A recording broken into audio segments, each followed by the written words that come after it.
किसी काम से, और एक होता है रिवार्ड की एंटिसिपेशन मिलना। तो ये रिवार्ड की एंटिसिपेशन को बढ़ा देता है, ये इम्कानात को बढ़ा देता है, रिवॉर्ड नहीं देता। फॉर एग्जाम्पल ये किताब मैंने लिखी है, ये मेरा रिवॉर्ड है कि मैंने इस पर 2 साल काम किया और एक मटेरियल शक्ल में आपको दे दिया। लेकिन अगर मैं सिर्फ फेसबुक पे बैठा रहता या टिकटॉक पे बैठा रहता या मुस्तकिल टीवी के चैनल्स बदलता रहता या सिगरेट स्मोकिंग करता रहता या कोकेन लेता रहता या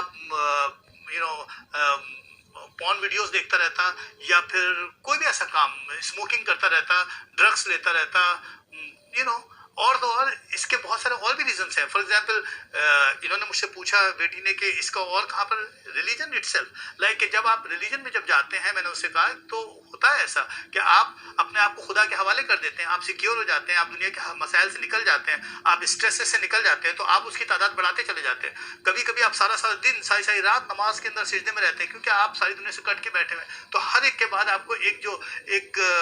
रिवॉर्ड का एक मिलता है कि वो मुझे सवाब मिल रहा है, ओह मुझे सवाब मिल रहा है। तो वो चीज़ जो है वो आपके असल में डोपामीन को रिलीज करती रहती है और आपको एक मुस्तकिल एक स्ट्रक्चर में रखती है। ये सब कुछ डोपामीन की वजह से ही होता है। ये डोपामीन जो है ये एक पूरा का पूरा न्यूरोट्रांसमीटर मैकेनिज्म है जो एक न्यूरॉन से दूसरे न्यूरॉन के अंदर मैसेज कन्वे करता है और फिर वहां से सोमैटिक यानी बॉडी को मैसेज कन्वे करता है और यूं ये सिलसिला चलता रहता है। तो डोपामीन का ताल्लुक अटेंशन से है, बिहेवियर से है, मूड से है, मेमोरी से है, मूवमेंट से है, लर्निंग से है, कॉग्निशन से है, प्लेजर से है, और ये पूरा का पूरा रिस्पॉन्स इस तरीके से चलता चला जाता है और ये डायनेमिक्स इस तरह आपको जो है ग्रैब करके रखती है। तो यहाँ पर ये जो राइटर है हमारे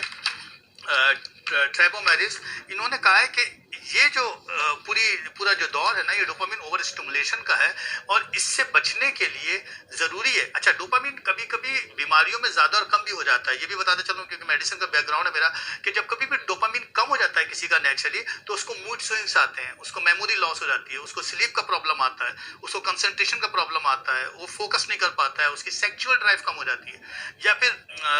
अगर डोपामिन ज़्यादा सीक्रेट हो रहा हो तो आदमी अपने आप को एनर्जाइज समझता है, बड़ा ही मैनिएक हो जाता है, एग्रेसिव हो जाता है, और it's kind of like sleep, उसमें भी ट्रबल आती है लेकिन बहुत ही रेस्टलेस हो जाता है,